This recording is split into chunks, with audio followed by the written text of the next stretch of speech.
Interview দিচ্ছি চাকরি। টুকটাক একটু আইডিয়া আছে, গার্মেন্টসের বিষয়ে কিছু আইডিয়া আছে।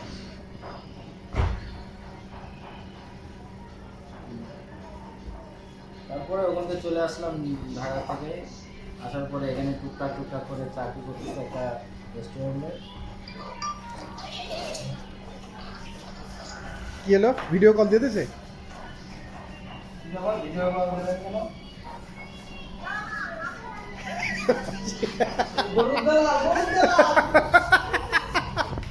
এই এই এই এই শোনো, কি কাটিয়ে দিছো? কাটিয়ে দিছো? হ্যাঁ, কি হয়েছে? হ্যাঁ, হয়েছে কি বলো?